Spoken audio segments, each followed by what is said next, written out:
Hello and welcome to the World Soccer Talk podcast. My name is Christopher Harris. I'm joined by my co-host Kartik Krishnaiyer. For those listeners tuning in for the first time, this is a weekly podcast that goes into a lot of detail about watching soccer from around the world. Oftentimes we talk about some of the big stories, but also the TV production, which games we like to watch the most, as well as a lot of news for those diehard soccer fans such as ourselves and such as you. So Kartik, let's start first of all with our featured topic, which is talking about Harry Kane, who completed his transfer last weekend to Bayern Munich in a $110 million deal. This is huge. This is really huge. And this, I think, Kartik, this can have an impact on the Bundesliga. To date, the Bundesliga has done decently well, definitely, during its time on Fox, as well as other broadcasters before that, and now on ESPN Plus, where it's built up a kind of a really hardcore audience. Just for example, I think back in April for Der Klassiker between Bayern Munich and Borussia Dortmund, that viewing audience on ABC was about 625,000 people. So actually, big numbers for a big game, featuring a big league, the second strongest league in the world. I think this can make a difference. We'll get into some of the details in a minute. But what do you think, Kartik? Do you think Harry Kane can make a difference in the number of people watching the Bundesliga in the United States? Yeah, in fact, I think he makes a bigger difference than any U.S. men's national team star does for the Bundesliga in the U.S. market, because he's a more recognizable figure, believe it or not, than any U.S. men's national league team player. We spent much of the last 48 hours or 72 hours debating where Tyler Adams should land, who formerly played in the Bundesliga, of course, for Leipzig. And Adams, Pulisic, he played in the Bundesliga also. Any number of other guys, Josh Sargent, I don't think they're as known to the average American casual sports fan as Harry Kane.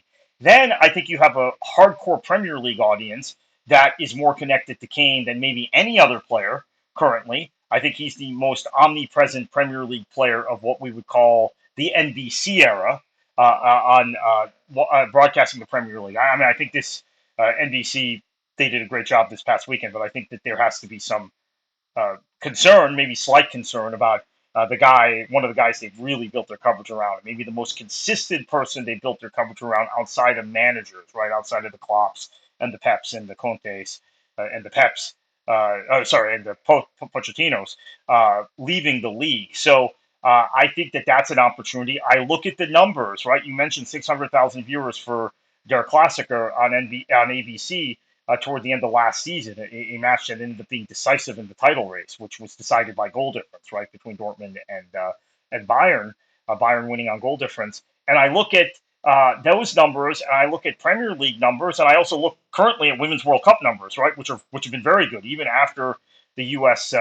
Exited the tournament. We've had some impressive numbers on Fox and on Telemundo. There is an opportunity for the Bundesliga to take those people who are hardcore soccer fans, who are either watching the Premier League or getting up at ridiculous hours of the morning to watch the Women's World Cup, and move them towards the Bundesliga. Now, this is kind of an either-or thing, Chris, because unlike La Liga and MLS and Serie A that play at all kinds of different times, and you can watch the Premier League and you can watch those leagues, it's tough. I've balanced it for many years, but it's still tough. The Premier League and the Bundesliga have virtually identical kickoff times for the U.S. audience. So that's still the ultimate challenge for the Bundesliga. If I'm ESPN, I'm going to town on this. I'm promoting the heck out of Harry Kane being in the Bundesliga. I feel like this is now year 4 of their contract with the Bundesliga. I'm feeling this is a new lease on life for year 4 of a 6-year deal, that they've got Kane and they've got the biggest star they've had since they got the contract. So far, I don't see any signs of this sort of marketing effort I would hope for, but it's early days yet.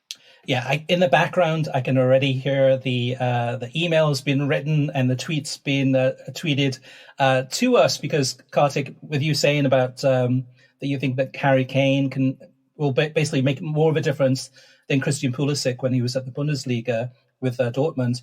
Well, the reality is that back then Christian Pulisic was playing for Dortmund when Fox Sports had the rights, and we did a podcast. I don't know if you remember with Jonathan Tannenwald from the Philadelphia Inquirer. And he asked us towards the end of that conversation that we had, the three of us, he said, Chris and Kartik, what do you think? Do you think Pulisic will be able to generate some massive numbers for the Bundesliga? And I can't remember what your answer was, but I think mine was a little bit. And I think I might have talked about how Fox's coverage probably would hold it back a little bit.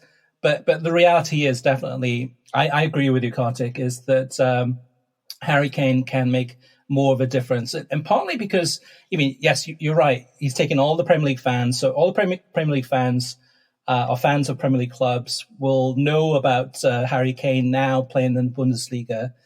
Then you've got all the expats, from all around Europe, but also the UK and Germany living in the United States. And then you've got the average soccer fans who know how good Harry Kane is.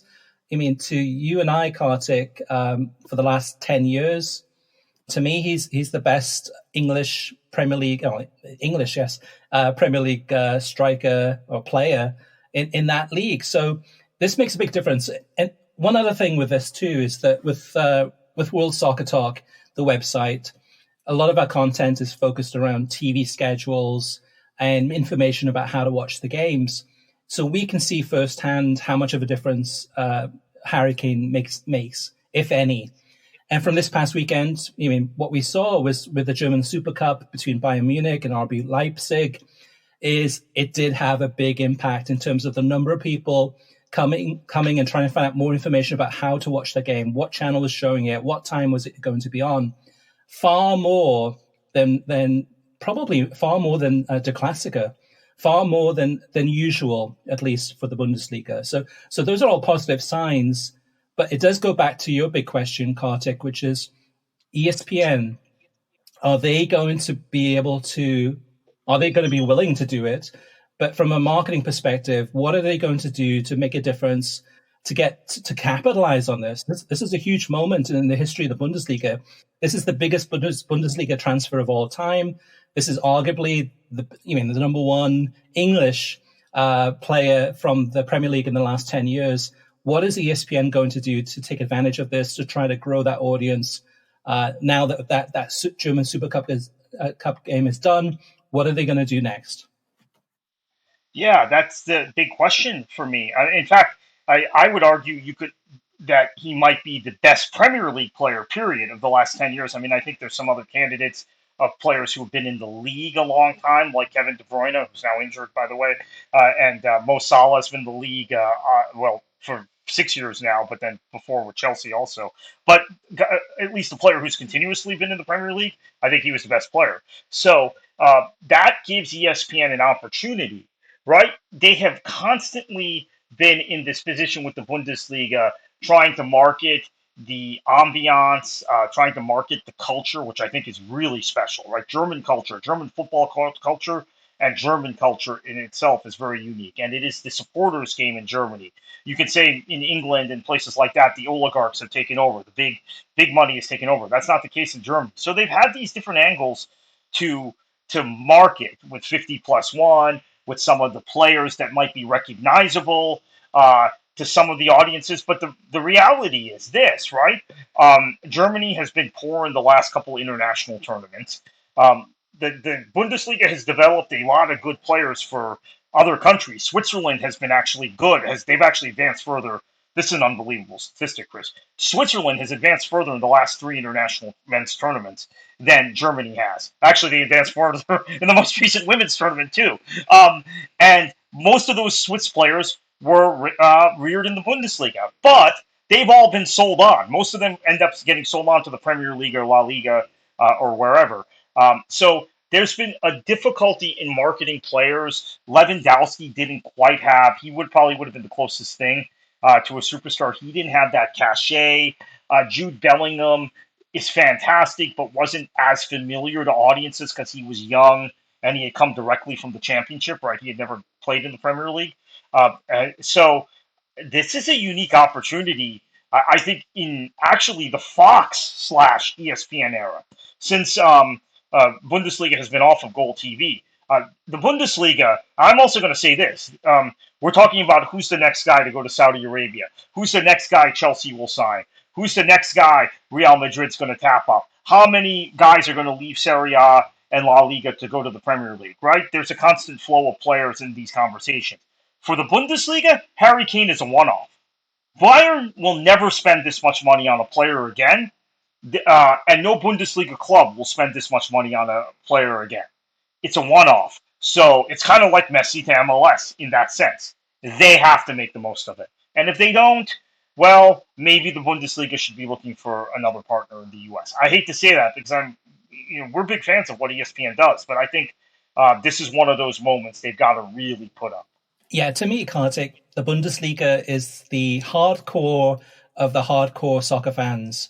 And what I mean by that is, the slogan that they have is football as it's meant to be.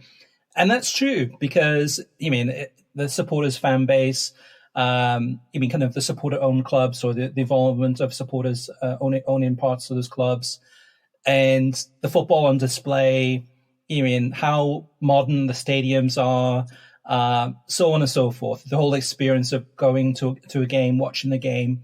And the thing that's held it back over the last 10 to 15 years, since the Bundesliga has made a big effort in the United States to promote it and to push it big time, it didn't quite reach what it was supposed to be in their eyes. I mean, they had an office. The Bundesliga had an office in New York. They've closed that down. They had a whole team of people. They closed that down. So all the operations are now out of Germany.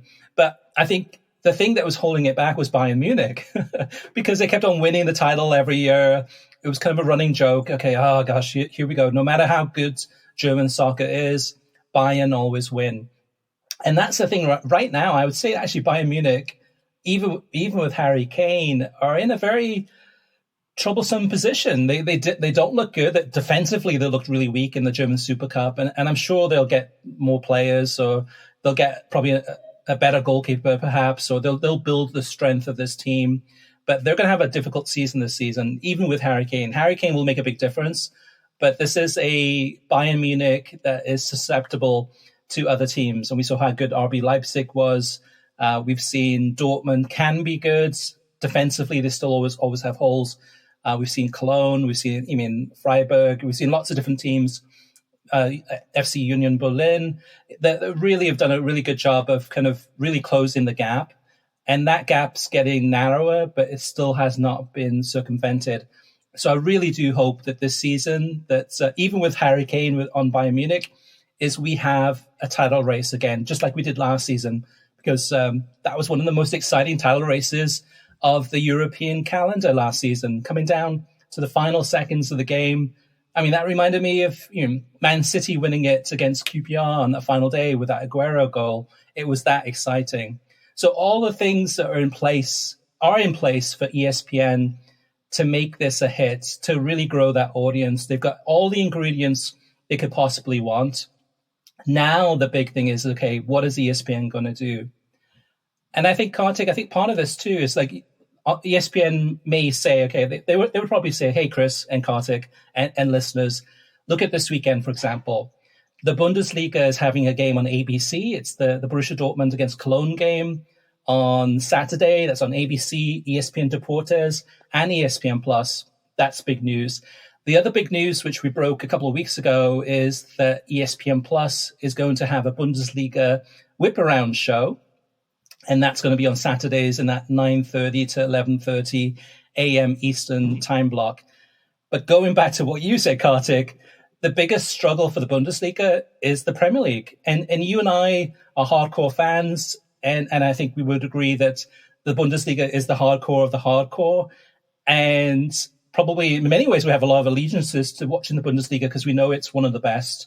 But the Premier League is so big, so popular, has so many of the stars, is so much part of the water cooler conversation that it always pulls us back in because there's so many crazy, incredible storylines, whether it's Luton Town going up or if it's VAR decisions going bad, or even all the different things, all the kind of really takes up so much of the soccer world. It's almost hard, it's almost impossible to ignore that because it is so captivating. Just at the same time that the Bundesliga is captivating, but we can't watch every single game, even with the whip around show, when they're playing at the same time. And then Germany's so stubborn, they will never change the way that they have it. So, Kartik, what do you think? What more can ESPN do than what they're doing already by having this whip around show, by putting a game on ABC? What more would you like to see them do?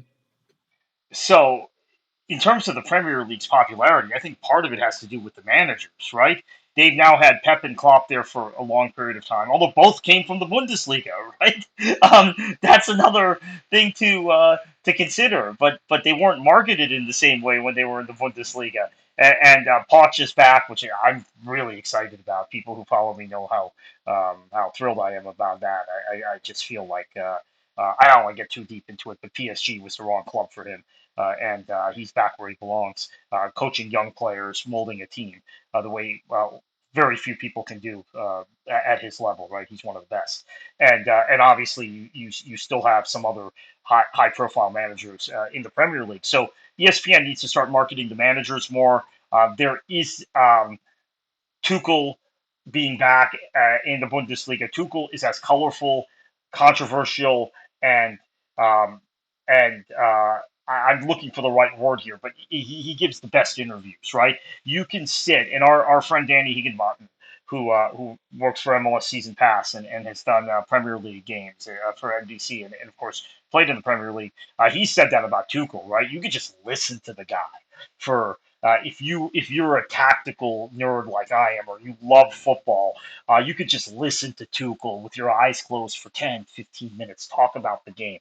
ESPN's got to take advantage of that. I even noticed Tuchel is ever present in the Kane introduction video that Bayern released because he's got a personality. He's a large personality, which is something Bayern doesn't always have as a coach, right? Bayern likes to have coaches that are kind of a little more submissive to the board. But this is a unique opportunity also having Tuchel there. I think, secondly, there is so much about Dortmund that is interesting and that is cool that American audiences don't necessarily know and haven't been educated about. In terms of Leipzig, so we're taking the top three teams here because I think maybe you have to build from that perspective. Leipzig, forget all the talk about Austrian soft drink company coming in, right? That's it. In Germany, they take that very personally. In the U.S., we're used to that. We have Red Bull owns a team here in MLS. No one thinks twice about it. So that's not as controversial to an American audience as it would be as it is in Germany. And Leipzig itself is a town that never had a first division club in the Bundesliga. It is a former East German city, and it is incredible to see the investment by Red Bull in that city and the energy and enthusiasm that club has generated.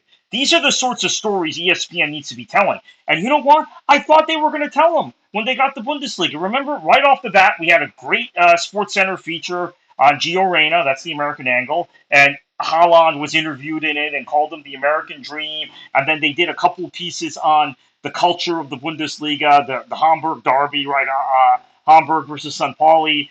This was all in like the first 2 or 3 months they had the rights. And stuff on E60, stuff on Sports Center, and then boom, whimper, nothing.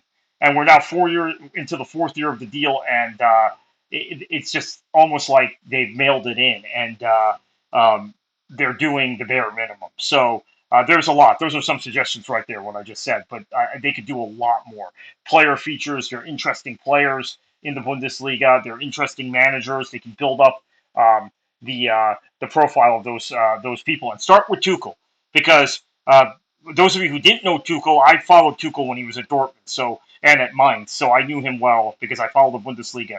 But for fans of PSG and then the Premier League, they didn't know what an interesting character he was until he went to Liga 1 and he went to the Premier League. You've got to take advantage of him being back in the Bundesliga because, quite frankly, given Bayern's track record of firing managers, we don't know how long he'll be there. So if you're ESPN, take advantage of it now.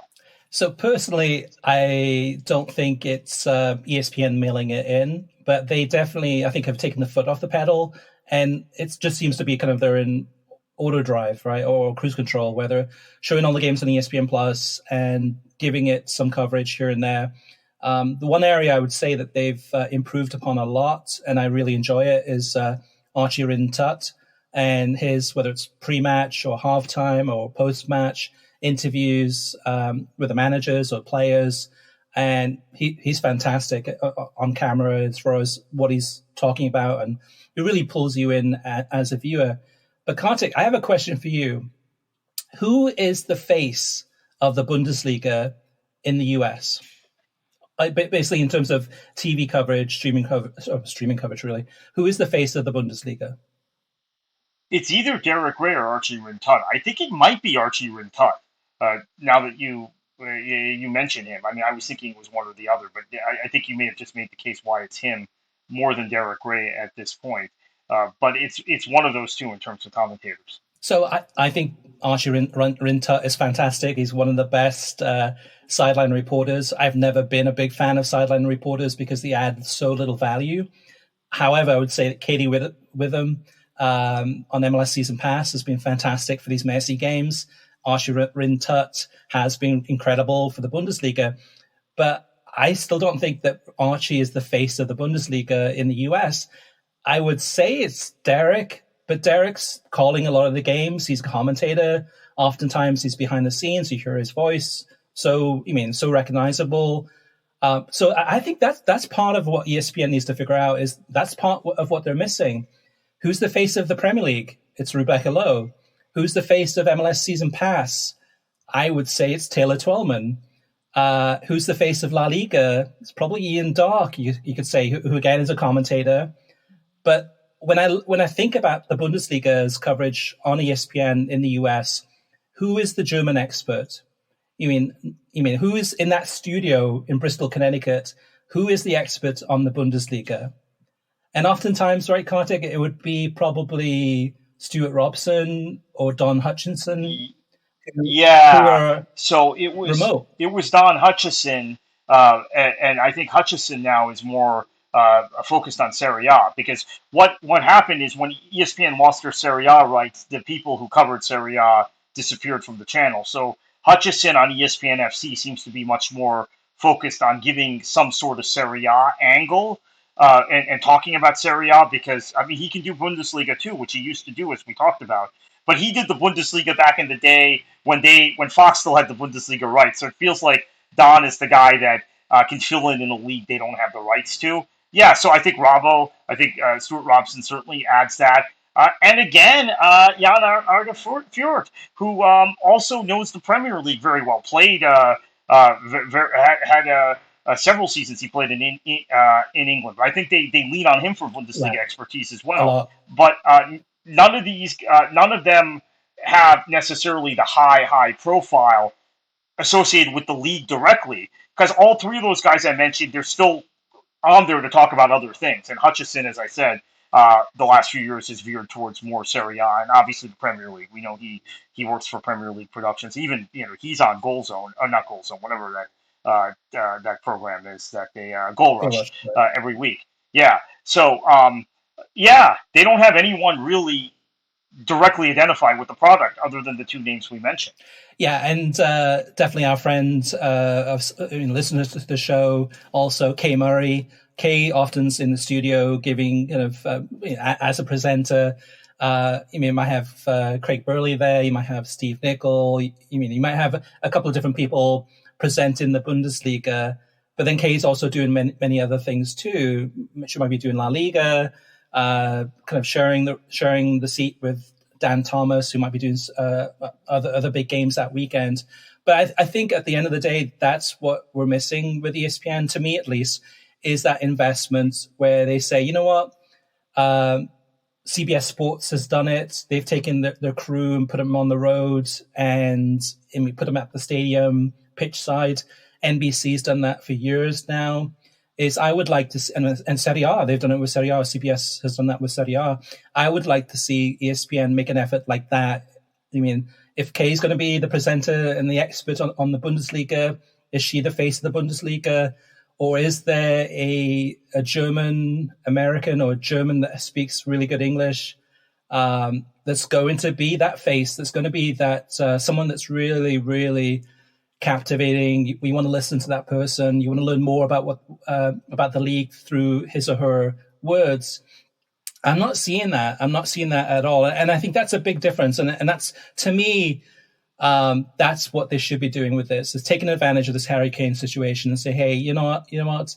These rights are going to be up pretty soon. And like you said, Kartik, if they do mail it in with an opportunity like this, Apple, which we've reported on, that Apple has been in talks with the Bundesliga, that Apple would love to get those rights if it's a deal that fits what they're looking for, which oftentimes is a global deal.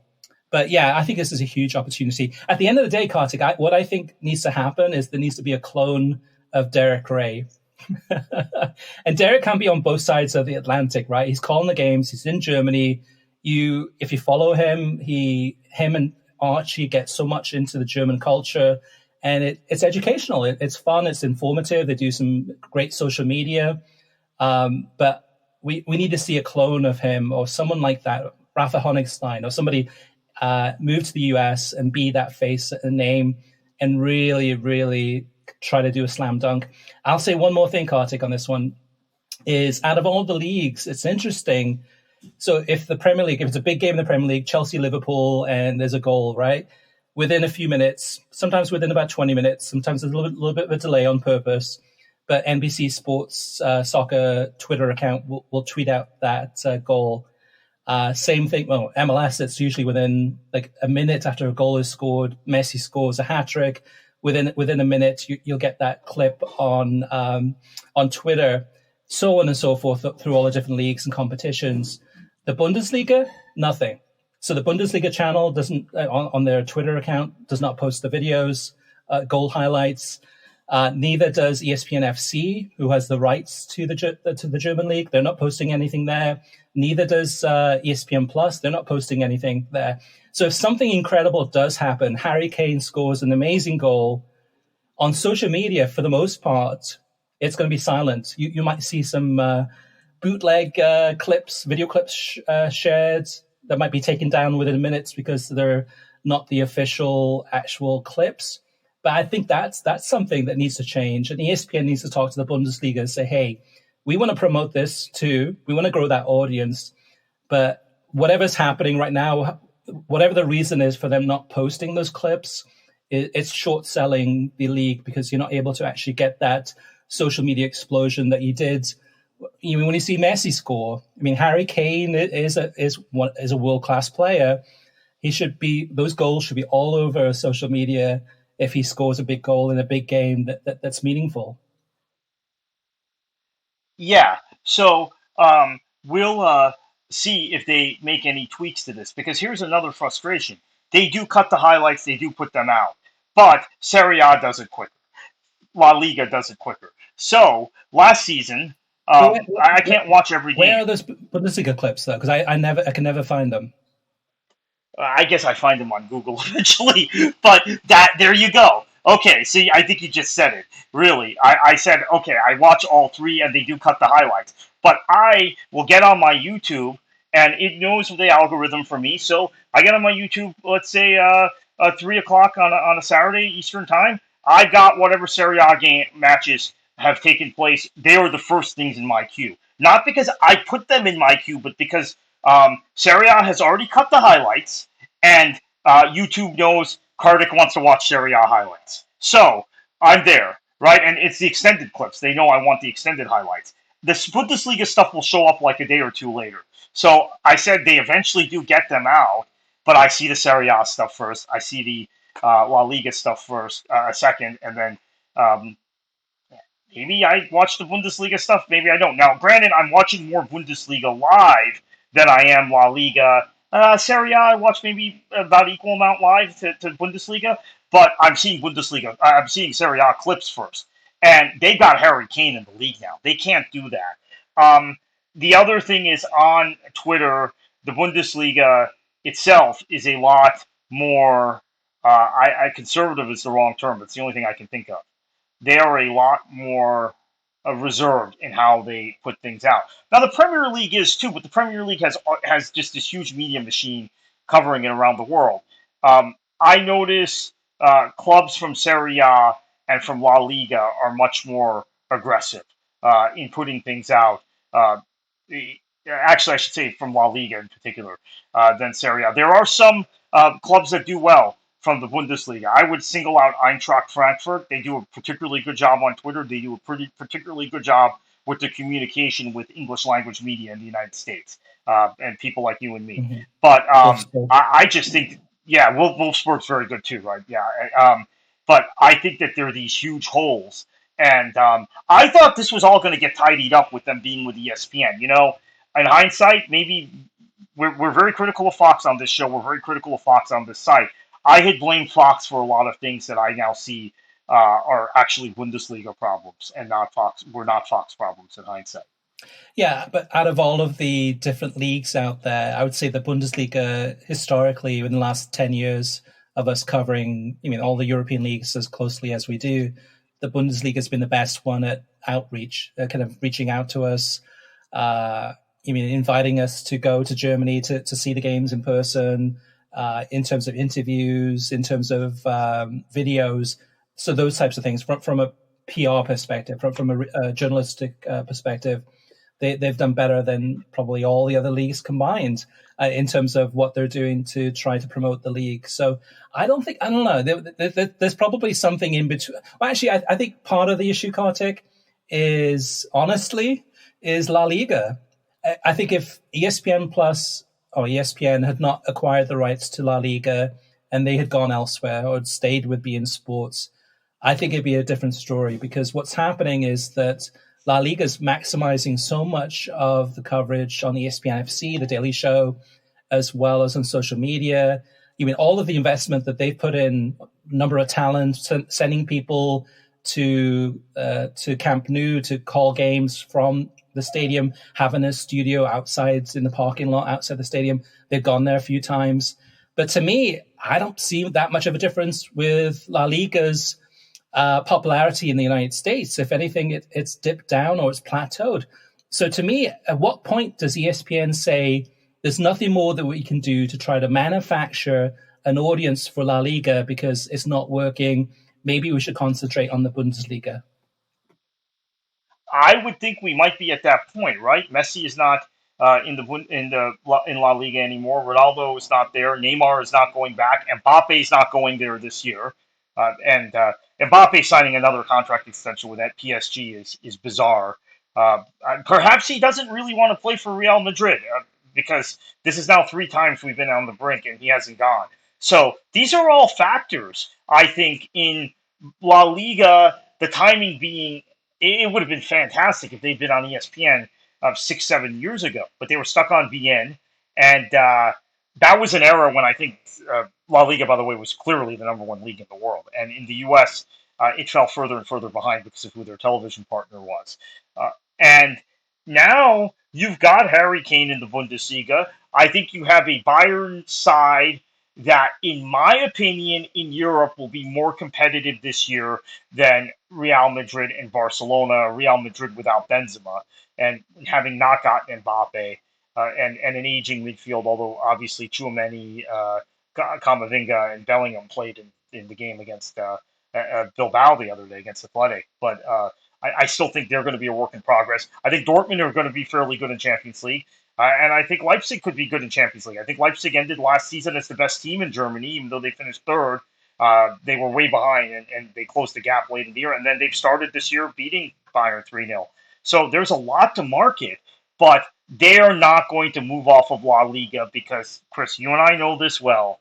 They paid a substantial amount to secure the rights over a long period, right? 8-year deal, which the Bundesliga, they have a long-term deal, right? This is year 4 of 6, as I've said, but they did not pay nearly the dollar amount. I mean, in fact, I think the Bundesliga was really a undervalued asset when you consider even that Der Klassiker audience you cited, and We've heard that there's been, they don't release numbers, but we've heard through our various sources that there have been pretty good streaming numbers for some of the higher profile Bundesliga matches that have been exclusively on ESPN Plus. So um, I would think they would look at all this data and maybe pivot now that Kane's there, but we see no sign of it at this point, right? We don't see any sign of it.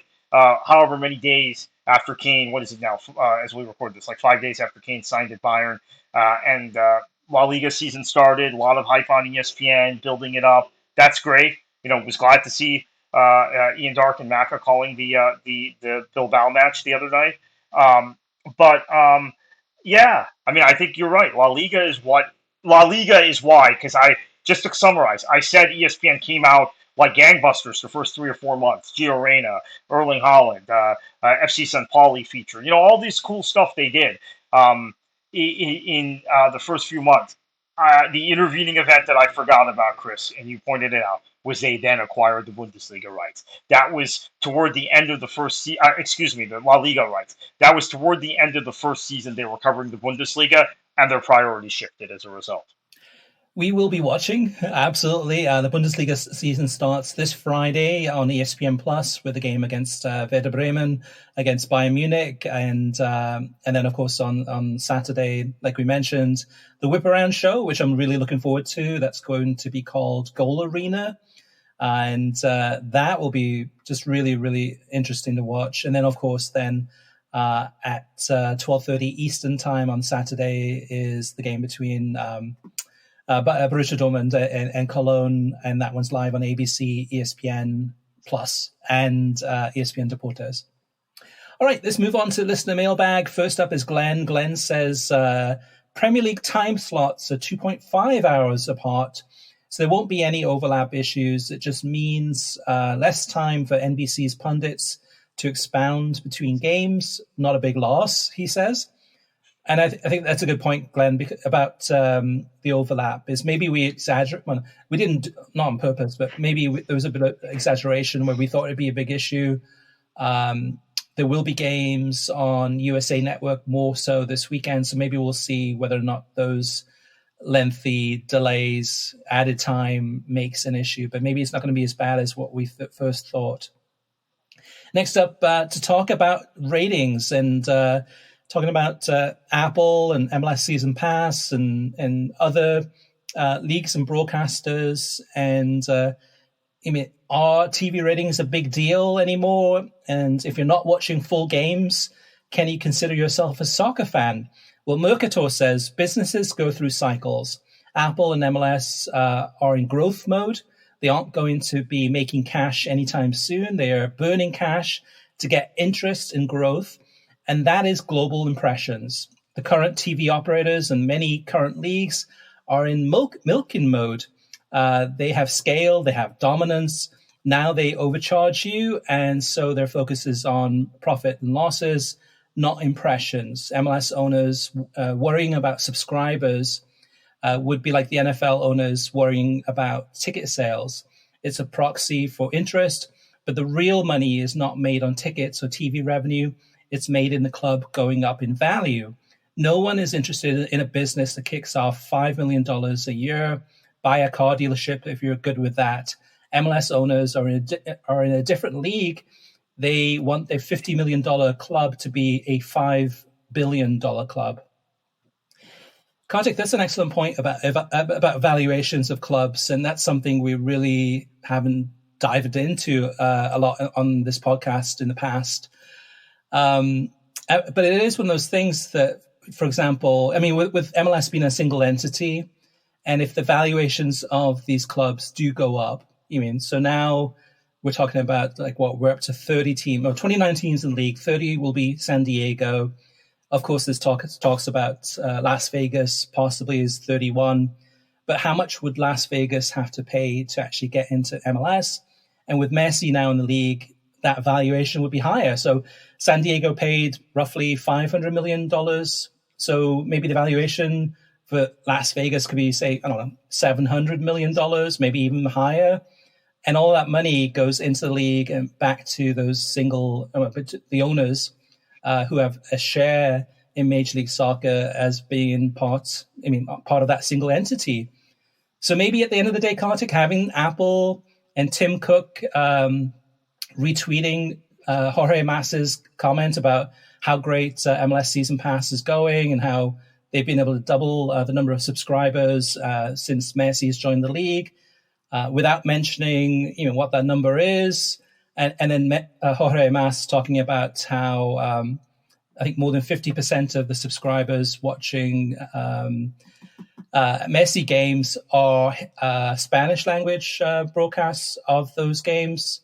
Maybe it doesn't matter if all that money is coming into MLS with those valuations and with the expansion. Maybe Mercator's right.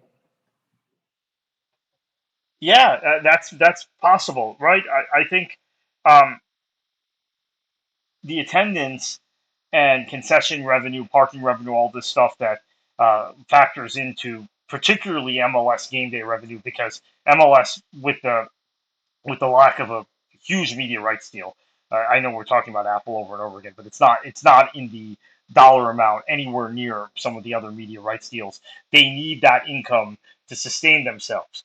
But the point Mercator is making, I think, is fantastic. Many of these people are thinking of flipping their teams, right?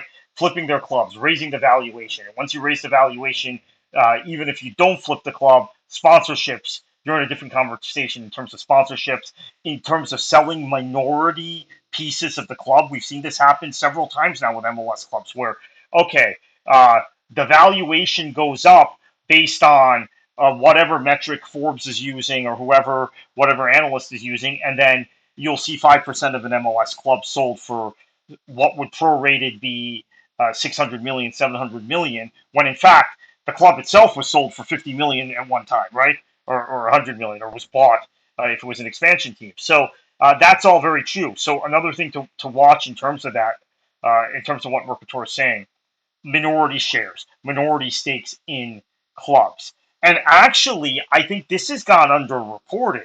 But Manchester City, the Abu Dhabi group, the second largest shareholder now in Manchester City is actually an American investment company, right? They bought 10 or 15% of the club, or not of Manchester City alone, City Football Group, which of course includes an MLS club. That's what we're seeing more and more, minority shares being sold. I mean, I'm told by my sources, Chris, and I think we had talked about this, and it happened at the same time as the World Cup, so we never had a conversation about it, Men's World Cup. We never had a conversation about it on this podcast, but my sources have told me both FSG and the Glazers were initially floating the idea of keeping control of Liverpool and Manchester United, respectively, but just looking for minority investors, using an inflated valuation of the club to get minority investors in. Now, as it turns out, in the case of United, the people who were interested, they wanted control. So that's why we're where we are in that process. But I think that's a big part of it, selling minority shares of clubs. And what MLS is doing does raise that value. And it's a big business metric that they use. Yeah, but what is that metric? Because they're not, that's part of my issue with this too. Is it's smoke and mirrors. It's like, oh my gosh, look how great MLS Season Pass is going, which we're big fans of MLS Season Pass since day one. We were probably pro MLS Season Pass before anyone else. Just explaining all the reasons why this is a big move, a great move by Major League Soccer. However, it's all smoke and mirrors at this point. It's like, okay, like it's doubled, but without revealing what the number is. Nobody knows how many people are actually watching the games other than Apple and select people with MLS who have signed NDAs. So the smoke and mirrors helps with the valuation, because it's like, look at all these great things we're doing. Isn't this wonderful? Look, we're doing this, we're doing that, without giving any metrics. So the valuation, the perception is that numbers are through the roof. However, without sharing the numbers, it is smoke and mirrors, and I'm sure those numbers are good. But how many people are actually paid subscribers? How many people are actually watching the games? And I know you're in the early stages of MLS Season Pass. It's got a long way to go. But by not providing any metrics at all, other than saying that they were, I think, at 1 million subscribers or close to it, without having saying how many of those were season ticket holders, how many of those were actually paid, how many of those were free through T-Mobile, The metrics are questionable until you actually provide the metrics. But for the valuations, I'm sure it helps the Apple stock price. I'm sure within the business world, I mean, people who don't know any better are probably thinking like, wow, MLS is really doing really well, which I'm sure they are based on the Messi numbers. But what are those numbers? So Dan Dan disagrees with Mercator.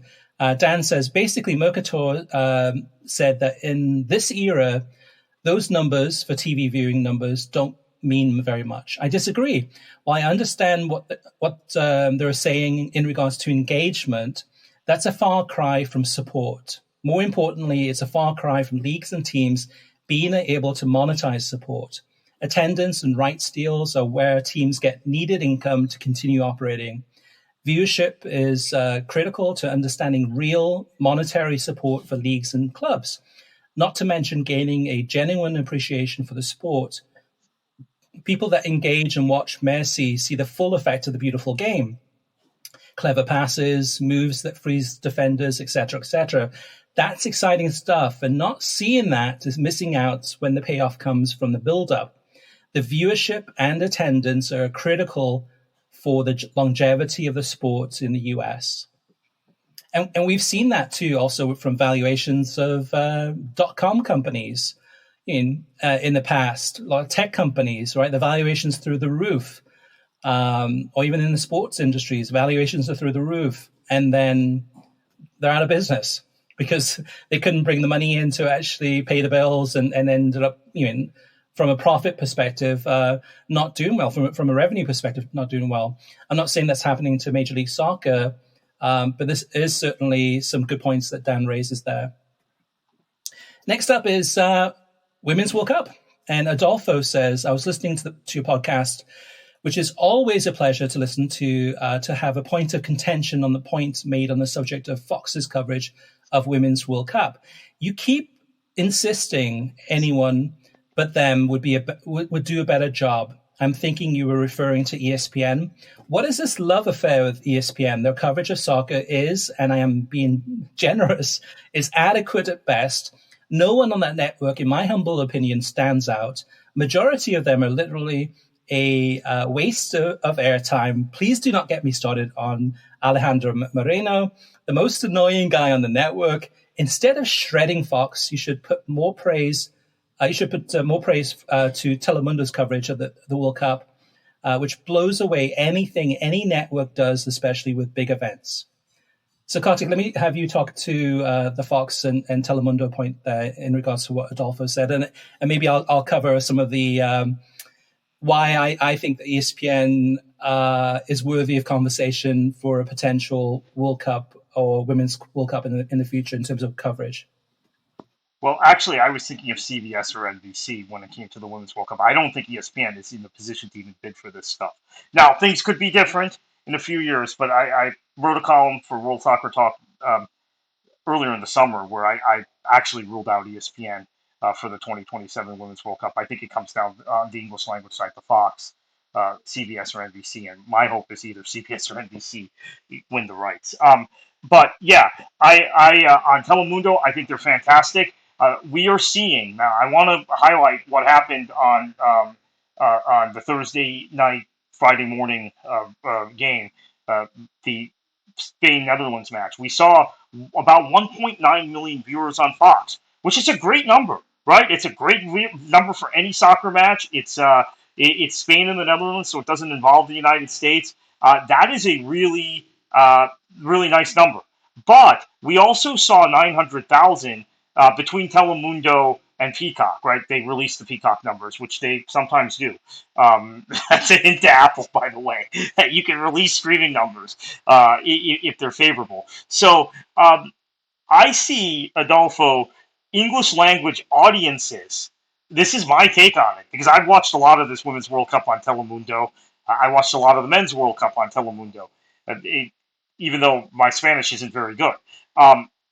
I think that there are more and more English language dominant audiences kind of moving towards Telemundo because of that superior coverage you do talk about, but also because Fox is inadequate for a lot of us. So uh, why I think this is significant is normally when we look at the gap in television numbers, right, for these international tournaments, unless Mexico is playing, right, that's the exception. You will see the Fox number because this is like the fourth or fifth tournament between the women's and the men's side where both Telemundo and Fox have had the rights. Where Fox's number is 5 or 6 times higher than the Telemundo number. This time it was only 2 to 1, and like I said, the number was good. The number on Fox was really good, 1.9 million, but Telemundo was around 900,000. So about a third of the audience, which I think much of it was probably an English language dominant audience, chose Telemundo. So I think it's a little bit of both. We're critical of Fox. There are some nice things Fox does. I will concede that, but Telemundo, you're right, blows them away. And I'm not necessarily saying ESPN is the network to take over the rights. I think CBS has a awesome commitment to the women's game in general with the different leagues they show: NWSL, WSL, Women's UEFA Champions League, and then NBC with the Telemundo having had the expertise of broadcasting these last couple of World Cups on the women's side. I think they would be good on the English side. If we had Telemundo and NBC both covering the Women's World Cup, there would be more synergies, and I think that'd be really good for the audience. In the history of broadcasting soccer tournaments in the United States, uh, in regards to which has been the best tournament ever produced, I would say it's the 2010 FIFA World Cup, the Men's World Cup from South Africa, and the job there that ESPN did, having the studio, I mean, with the background, the tabletop mountain in Cape Town, South Africa, the issues that they addressed, the news stories that they addressed, to give you an idea in terms of the culture in South Africa, the history in South Africa. And that was before we even got to the football, right? That's before we got to the games and the broadcasters and the analysis and everything that they did. In the 2014 FIFA World Cup from Brazil, that was really close. I mean, probably not as good as the 2010, but having that studio in Rio, right near the beach, and just having the really intelligent, sit down, thoughtful analysis where every night we were hooked. We were like, okay, we watched the games during the daytime, and then the nighttime we tuned in to watch and hear these big topics debated and discussed. To me, those two tournaments have been two of the best tournaments on for soccer, for a big tournament in US history. Now, CBS Sports, I believe, could do that too, Kartik, with, I mean, definitely more investment in their talent, but they're capable of doing that for sure. NBC Sports, possibly, they're a bit light on the English language side in terms of the number of people that they have. ESPN would have to shake things up big time in order to pull this off. And Jimmy Pitaro and the top guys at ESPN, I think the CEO of ESPN, has said that definitely if the rights come up for bid for the 2030 World Cup, that ESPN will be first in line to bid on that. So, I mean, ESPN would have to shake things up big time and hire a ton of people, bring them in. And they've lost a lot of people since the 2014 World Cup too. So when they lost the rights to Fox, some of the key people behind the scenes that you and I, Kartik, know very well, that really were responsible to pulling off that 2010 and 2014 amazing coverage of the tournaments are no longer there at ESPN. Actually, interestingly enough, one of them is at NBC Sports definitely behind the scenes, but working on college sports, I believe it is. So whether it's ESPN or NBC Sports, anyone but Fox, and I think a lot of it with Fox is that, to me, and I'm sure there's a lot of other people the same way, I have no desire to watch anything on Fox. So if there's a game on that's a Women's World Cup, I'll watch it on Telemundo, and the coverage is great. And if I happen to be watching a game that's someone changes the channel, it's on Fox, I'll look for a alternative broadcast to see if somebody else is actually showing that game in Spanish. Fox, to me, is the bastion of kind of the last resort of watching soccer. If no one else is showing it, I'll watch it on Fox. That's how bad they've been. Yeah, and Chris, honestly, there are people who have asked me, Kartik, why haven't we seen the kind of critique on World Soccer Talk on the website, written critique? Obviously, we have the show, but that you normally have of a broadcast of a major tournament or of a club competition, club league of this Women's World Cup. And I've said all the critiques that I am making personally about the Women's World Cup on Fox, I have written in articles previously about the last Women's World Cup, about the last Men's World Cup, about when they covered the Bundesliga. So it's really gotten kind of old and tired, the whole discussion around Fox. We made these critiques. We've hoped that they would change their presentation. I think they've made some small improvements. Like I said, there are some things we can compliment, but it's just now spinning our wheels, even critiquing Fox. The whole Fox discussion to me is kind of old and tired. So that's why you didn't see that piece from me in this Women's World Cup, because it's all stuff I've said before, and it's critiques I'm kind of throwing out on Twitter also, like Fox missed this, Fox, like the other day. I mean, okay, I have to mention this. They showed a graphic promoting the England-Colombia game with Lauren James, who, very high profile, had been suspended for two matches already by FIFA at that point for stomping on a Nigerian player in the round of 16. Yet the production was so poor, they kept her on the graphic, I think 2 days after she had been suspended. So these are the sorts of things that, I mean, I can catalog this stuff and write an article, but it just gets kind of tiring after a while. Yeah, it's not worth it, and Fox is not going to change. So it's not even worth our efforts to actually do that, because everybody knows how bad they are. And for me, the last straw was the 2022 Men's World Cup, and I wrote basically almost like a college paper on how bad it was. And I tried to be as open as possible. I went in with an open mind and spent the entire week actually watching almost every single minute of their coverage, and just wrote this whole diatribe about how bad it was, and then watched the rest of the tournament on Telemundo.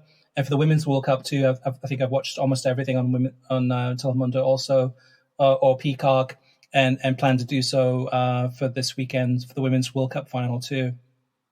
Anonymous has a clarification for us, and this was my mistake, but Anonymous says Fox and Telemundo hold the rights to the 2026 Men's World Cup, contrary to what you said in the podcast. So you will have to wait a little bit longer until 2030 before your nemesis no longer has the rights. Pac-12, NPOB1 says Kartik is off base on Pac-12. The Apple deal was for $22 million per team. No mention of production costs passed to the Pac-12. Not tech savvy is a poor mock.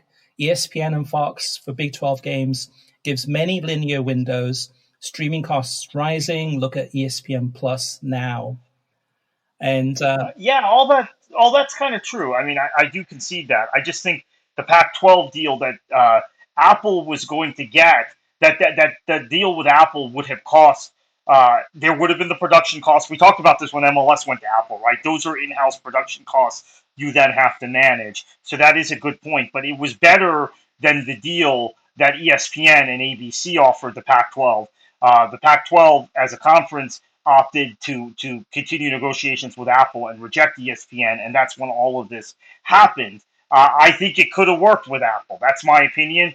Yes, the production costs would have been an issue, but there used to be a conference solidarity also, where you're not saying, oh, well, that conference has a better deal with Fox or with ESPN or whoever, so we're just going to leave our conference. I mean, the Apple deal would have been better for the Pac-12 than the previous deals they've had and the deal ESPN offered them. That really was my point. And then Dave finishes up the listener mailbag with a few different points. He says, fragmentation is a major influence. A generation ago, only a handful of games and channels were available. Today, no sports fan could even scratch the surface of all of their potential viewing options. It's a very fun time to be a sports fan and a very challenging time to be a long-term incumbent. Data suggests around 90% of US households subscribe to a video streaming service. So I think the model is already widely embraced. Data also shows a majority in the US think there are too many streaming services. Perhaps some of the Pac-12 concern is less that people are unwilling to stream and more that casual fans may not seek out and pay for yet another subscription. You mentioned fans consuming highlights rather than games. Short attention spans are ubiquitous with many people unwilling or unable to follow anything more for more than a few seconds. Highlights are a great way of capturing the most entertaining moments, but often lack nuance and context. I agree, highlight-only viewers are sometimes overly confident in opinions derived from highly skewed data. I think that last point by Dave too is really correct too, where Neymar is a perfect example. If you watch the highlights and not watch him play for PSG and probably now Al Hilal, you would look at the highlights and go, okay, what a great player. Look at that skill. Look at that dummy. Look at that. All these different things that he does. And yes, arguably, yes, 10 years ago, fantastic player, one of the best players in the world. For the last 10 years, it's been a slow fall down, decline down that slope. But highlights-wise, if you watch that or just see him play in the Champions League and see, PSG beat up on CSKA Moscow 4-0, you're like, okay, this is the greatest player in the world. But the reality is if you're not watching all the games, you shouldn't be really giving all these strong opinions because you're not able to take the whole game into context. You're just picking up bits and pieces. And like you said, Kartik, highlights are always meant to show how great the player is or how great the team is. And oftentimes it's what they don't show which hides a lot of the naked truth. All right, listeners, definitely get in touch with us. We covered a lot of topics in this podcast, and hopefully you enjoyed our discussion. We'd love to read out your comments on air. There's a bunch of different ways you can reach out to us. Voicemail is 561-247-4625. Facebook.com/World Soccer Talk. YouTube.com/World Soccer Talk. Twitter is @World Soccer Talk. And then the website is worldsoccertalk.com. Click on podcasts and then leave your comment in the most recent episode. And then last but not least, email is web@worldsoccertalk.com. Kartik, where can listeners find you? And also what's going on with Beyond the 90 these days? KKFLA737 on Twitter, and then beyondthe90.substack.com. A lot of coverage of the Women's World Cup, and my opinions on Tyler Adams. I hope he signs with Bournemouth. I think it'll be a good move. I like the project right now at Bournemouth, and I actually like their midfield a lot, which is why, in spite of having all those problems last season, they escaped relegation. So you can see my opinions of Tyler Adams over there. But Kartik, Bournemouth's going to get relegated. Bournemouth is not AC Milan or Barcelona. Serginho Dest plays for Barcelona. Like he's a much better player. Yeah, we saw him play in. We saw how well he played in those summer friendlies, right, for Barcelona. So well that Xavi never wants to see the guy again. This is a fundamental thing with American fans, with newer American fans. I don't think they understand the best years for our national team were when our guys were playing at mid-level clubs and were leaders on those clubs. The guys at Fulham were leaders on that club. The guy Tim Howard at Everton, Steve Cherundolo at Hanover. These guys had leadership roles, and that then translated to the national team. When you're a role player at a team that might be in the Champions League, there is no American that has played a significant part, with a couple of exceptions. I know Adams actually scored the winning goal for Leipzig in quarterfinal of the Champions League, right? But generally, over a long period of time, consistency, you want to be at those sorts of clubs. You want to be a leader. I like the way Bournemouth's midfield looks already, and I really like the idea of Adams being in that midfield. Areola is a great signing as a coach, really vaunted coach. The lazy comparison, and I'm glad you set me up for this, Chris, because I know what you're referring to. The lazy comparison between Leeds last season and Bournemouth this season shows so many of these U.S. men's national team fans who then, get angry when they say, oh, people are stereotyping MLS or they're stereotyping American players, are making the same stereotypical mistake about English clubs that they know nothing about and a league that they clearly don't watch unless an American is playing. So Bournemouth is not Leeds. I guarantee you that. I will put my name on the line to say that. Yeah, I think it's pretty clear that both of us support the U.S. men's national team and want to see that team do well. But I think in reality, at the end of the day, that we're definitely bigger fans of club football than we are of national team football. And national team football, that fan base is so different than fans that watch club football, whether it's Serie A, Bundesliga, MLS, whatever league it might be from around the world. And it's two different viewing habits. I mean, USMNT fans could watch a game maybe once a quarter, or maybe they're only watching highlights, and then right, the rest of it they're not watching. Yeah, and to the credit of MLS, I mean, people think we're critical of MLS on this show, but I love the MLS fandom. I think the MLS fandom is much more evolved and mature, in my opinion, than the USMNT fandom. And I think there's a separation now. There used to be US fans were MLS fans also. Now I think the MLS fans, they've taken it to another level with their supporters groups and with their fandom and with their understanding of the sport. And I think the loudest voices who follow the USMNT are still stuck in a mentality where you're basically an advocate and you're championing your players and you're not watching club football and you're resorting to lazy stereotypes and you're only watching highlight clips. And because in the isolated highlight clip, whatever American looks like, they're better than Messi, then the coach is wrong and the club is wrong and all the English media is wrong and all the Italian media is wrong, etc. And I'm just really tired. Yeah. At least it's par for the course, Kartik. I mean, not much has changed there, unfortunately. So, all right, listeners, thank you so much for listening. We really appreciate it.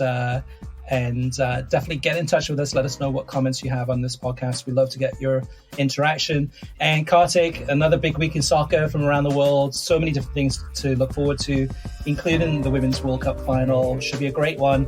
What are you going to do? And what should the listeners do? Enjoy your football.